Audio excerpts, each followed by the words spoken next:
18 வயசு கீழே உள்ளவங்க, இதயம் பலவீனமானவங்க, பிரெக்னென்ட் லேடிஸ் இந்த ஃபைட்டை பார்க்காதீங்க. ஆவி வந்து பேசியதும் அழுது புலம்பும் குடும்பத்தினர். என்னடா சொல்ற? எத்தனை ஒரு பஞ்சாயத்தடா முடிச்சு வச்சு பாரு, நமக்காக அம்பட்டு போலும் புள்ள குட்டியோட வெயில்ல காத்து கிடக்குறாங்களே. சூட நெருப்பில் ஆவியை பார்க்கும் அதிசயம். ஏன் திமுங்களா எப்படி? அதான் முதல்ல நானும் யோசிக்கிறேன். ஆனா எதுவும் வரமாட்டேன். எது பாலா இல்ல யோசனை. கொம்புல வந்து கற்பூரம் விடுவாங்க. எந்த பக்கம் பிடிக்குதோ மேற்கு கிழக்கு அவங்க திசையை சொல்லுவாங்க. இது போல் ஆவி இருக்குது, இவங்க மேலே பேய் இருக்குது, இது போல் வீட்டில் சூனி இருக்குது, பேரோட புட்டு புட்டு வச்சிடுவாங்க. ஜப்பான்கார என்னென்னமோ கண்டுபிடிக்கிறா, நான் எதை கண்டுபிடிச்சிட்டு வந்துக்குது பாரு. ஆசிரியராக பணிபுரிந்த வடிவாம்பாள் நிகழ்த்தும் ஆச்சரியங்கள். என்னடா நீ பிச்சை எடுக்கிறியா? அச்சி வெக்கமா இல்ல உனக்கு? ஆளை மண்டையும் பாரு, படிச்சவ மாதிரி இருக்கிற, பேண்ட் சட்டை வேற போட்டுருக்கிற. நீங்க எல்லாம் பிச்சை எடுத்தீங்கன்னா நம்ம நாட்டோட பொருளாதாரம் என்னத்துக்கடா ஆகும்? குறி சொல்வது, பில்லி சூனியம் எடுப்பது என்று ஆவியுடன் பேசுகிறார் என்கின்ற தகவல் நமக்கு கிடைத்தது.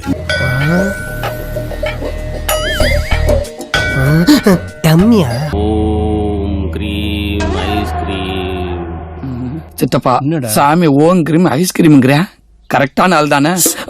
நீ நினைக்கிற மாதிரி ஒரு சாதாரண சாமியார் இல்லடா. ஜாமியில வந்த சாமியாரா? மாடுல இருந்து மனுஷன் வரைக்கும் யார் எங்க காணாம போனாலும் எத்தனையில மை போட்டு கண்டுபிடிச்சு சொல்லிடுவாரா.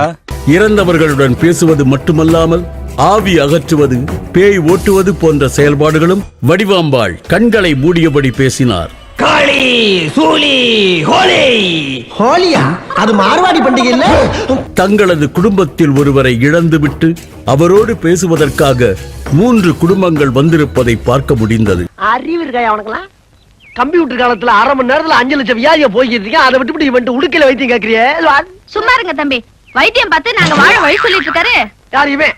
இவனுக்கே வழி இல்லாம தானே உடுக்கேத்திட்டு வெளியே வந்துட்டான். மத்தியானம் 1 மணி இருக்கும். லஞ்சு சாப்பிட்டு அவங்க ஃப்ரெண்ட்ஸுங்களோட உட்காந்து குடிச்சிட்டு இருந்தாரு. அது அவங்க கணத்தாண்ட போய் உட்காந்து 4-5 பேரை சேர்ந்து கணத்துல தள்ளி விட்டு அம்மிக்கு சாகடிச்சிட்டாங்க. அவரா விழுந்தாரா இல்லை அவங்க தான் தள்ளனாங்களான்னு தெரியல, டவுட்டு. அதனால அதை தெளிவாக கேட்கறதுக்கு அவசியம் வந்திருக்கோம். நாங்கள் 200 பெரியார் இல்ல 400 பெரியார் வந்தாலும் முடியாதுடா. எதுக்கு? உங்களை திருத்துறதுக்கே.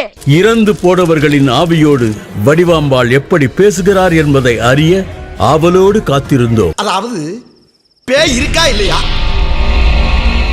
பார்த்திருக்காங்களா பார்க்கலையா, நம்பலாமா நம்பப்படாதா, இது எனக்கு தெரிஞ்சாகணும். இப்போது ஆவியை வரவழைக்கும் ஏற்பாடுகள்.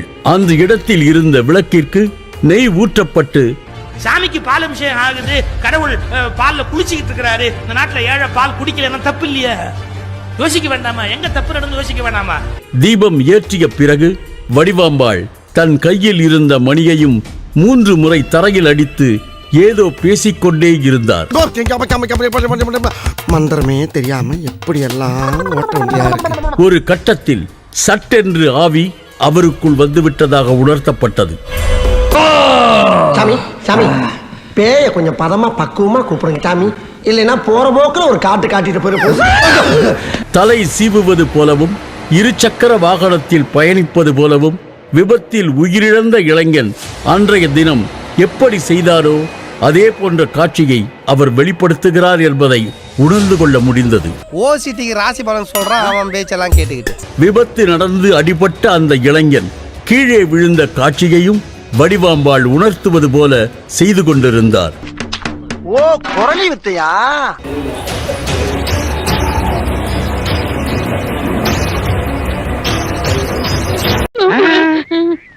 இதுக்கே நீ பதட்டப்பட்டா எப்படி? உனக்கு மட்டும் தம் பிடிக்கிற சக்தி இருந்து பல வருஷங்கள் நீ வெயிட் பண்ணி பார்த்தீங்கன்னா அவன் நாகரத்னத்தை கக்கிறதையே நீ பார்க்கலாம். தூக்கு மாட்டி ஆக்சிடென்ட் ஆயிடுச்சுன்னா ஆக்சிடென்ட் ஆகிடுச்சு மாரியே இருக்கும். காரில் போய் ஆக்சிடென்ட் ஆயிடுச்சுன்னா காரில் எப்படி போய் மோதிச்சோ அதே போல் வரும். உயிர் அப்படியே துடிக்கும். நீ சொல்ற பூரா நம்பி ஏமாறதுக்கு நான் அவனும் சொங்கியும் கிடையாது, உன்னை மாதிரி மங்கியும் கிடையாது. அந்த உயிர் எப்படி போச்சு ஆவி அப்படியே நேச்சுரா வந்து தெரியும். கொஞ்ச நேரம் கந்த சஷ்டி கவசத்தை படிப்போம், பேய் ஓட்டுற மாதிரி நடிப்போம், பேமெண்ட் வாங்கிட்டு போயிட்டே இருப்போம். சீக்கிரம் படி. அவன் தூக்கு மாட்டிச்சுன்னா அப்படியே எப்படி இறந்துருச்சு அப்படியே வரும். அப்படியே நாக்கெல்லாம் கச்சிக்கின்னு எப்படி இருந்துச்சு அப்படியே நேச்சுரா வரும். அப்படியே குத்தம் மூக்குல இருந்து ரத்தம் வரும். அந்த இளைஞன் பேசுவது போல பேசினார். இந்த இடம் தான் தெரியல இடம். மனசை தேத்திக்கங்க, பயந்துறாதீங்க. அம்மா அம்மா யாரு எந்த பரவாயில்லைமா அதனே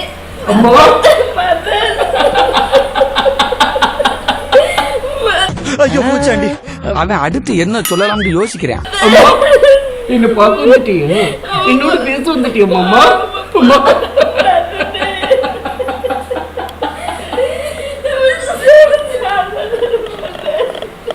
என்ன பார்க்க வந்துட்டியா மாமா? அம்மா யாருக்கா? எங்க அப்பா வரலையா என்ன பார்க்க? எதுக்குமே பயப்படாத என்னையவே ஒரே கத்து கத்தி தவ வச்சுப்புட்டிய. பாவம் அந்த அப்ராணி பையனா நீ என்ன போட்டு வச்சிருப்ப. இதை கண்ட இளைஞனின் தாய் உள்ளிட்ட உறவினர்கள் கண்ணீரோடு பதறினார்கள். இதே சாக வச்சுக்கின்னு 5-6 அள்ளிய கையை சேர்த்துக்கின்னு பாடிய பிரிக்கிற, காத்துல நடக்கிற மாதிரி சீனை காட்டுற, இது எப்படி பேய் ஓட்டுற மாதிரி வரும்? இது தெரியாத ஜனங்க என்னன்னா வாயை பொழுந்துக்கிட்டு காசு பண்ணிட்டு உங்ககிட்ட வந்து கொட்டு கொட்டுறாங்கடா. அம்மா அம்மா என்று நெடுநேரம் பேசிக் கொண்டிருந்த இளைஞனின் ஆவி ஒரு கட்டத்தில் வடிவம்பாளிடம் இருந்து பிரிந்தது போல அந்த நிகழ்வு உணர்த்தப்பட்டது. ஏண்டா என்ன கிளை வாயில இருந்து பழைய ஆரன் சவுண்ட் வந்து கப்புன்னு முடிக்கிச்சு தெரியலையே. என்னன்னு பாரு. என்னடா கிளவி செத்து போச்சா? என்னடா சொல்ற? அதைத் தொடர்ந்து இயல்பு நிலைக்கு வந்தவராக வடிவம்பாள் பேசினார். என்னடா பொழப்பது? பக்த கோடிகள்லாம் வர்ற நேரம். இப்ப கலெக்ஷன் ஆரம்பிச்சாதான் சாயந்தரத்துக்குள்ள ஒரு அமௌண்ட் தேரும். என் தம்பி இறந்துட்டாங்க. தம்பி பற்றி எதுவுமே கேட்கல.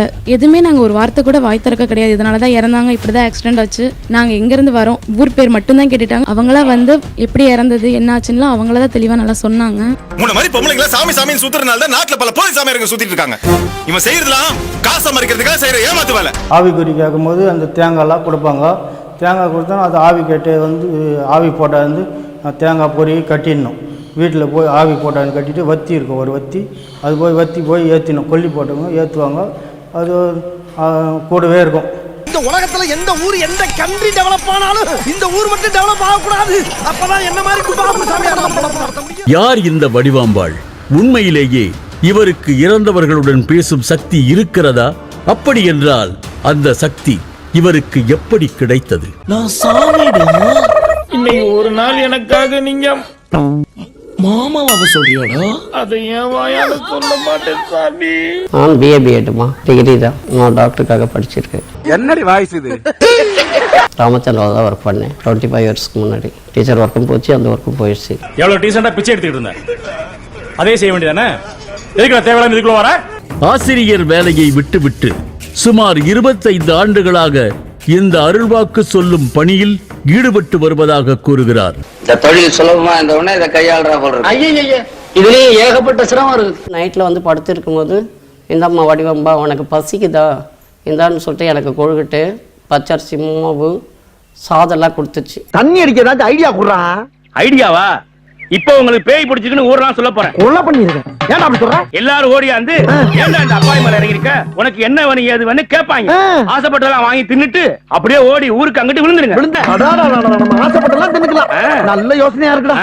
நாகப்பாம்பு வடிவத்தில் அம்மன் வந்ததோடு சிறுமி உருவிலும் இரவு நேரத்தில் தன்னை எழுப்பி உணவு கொடுத்ததாக இவர் சொல்கிறார். என்னென்ன சொல்றான் பாருங்க. கம்பி கட்டுற கதையெல்லாம் எடுத்து போடுறாங்க. அதன் பிறகுதான் தொடர்ச்சியாக அருள்வாக்கு கூற தொடங்கியதாக வடிவாம்பாள் சொல்கிறார். மகாசனங்களே, இதெல்லாம் எதுக்காக செய்யறேன்னா எல்லாம் ஒரு சான் வயிற்றுக்காகத்தான். அதனால உங்க பையில இருக்கிறது கையில இருக்கிறது எல்லாம் எடுத்து கீழே போடுங்க. ஆவி வந்து ஆத்மா வந்து சொல்லுவாங்க, பேரோட சொல்லுவாங்க, 5 தலைமுறையோட பேரோட சொல்லுவாங்க. உங்க இஷ்ட தேவதையை வணங்கிட்டு இதுக்கு காணிக்கையை வச்சிங்கன்னா கச்சிதமா ஒரு சீட்டை எடுத்து போடும். இப்படி வேகாத வெயில பெட்டியை தூக்கிட்டு அலையறியே, உனக்கு நல்ல காலம் எப்ப வரும்னு உன் கிளிகிட்ட கேட்டு பாத்தியா? இவர் குறி சொல்லும் போது நெருப்பை பார்த்து பேசுகிறார்.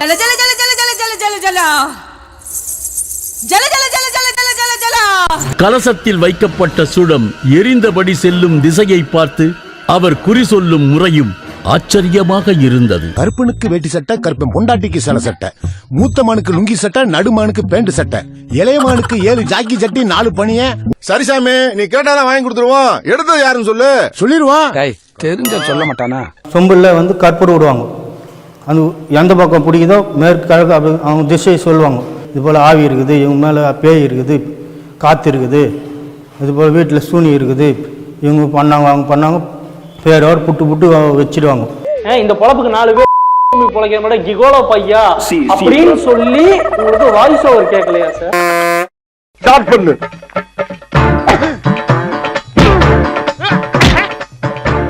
இங்கிட்டு வா. அப்படியா. படைக்கலடி. மண்டல மட்டும் அடிச்சிடாத, குலக்கேசல் உள்ள போயிருவேன். சரியா? உங்க வீட்டு பிள்ளையா நினைச்சு எல்லாரும் என்னை மன்னிச்சிருக்க.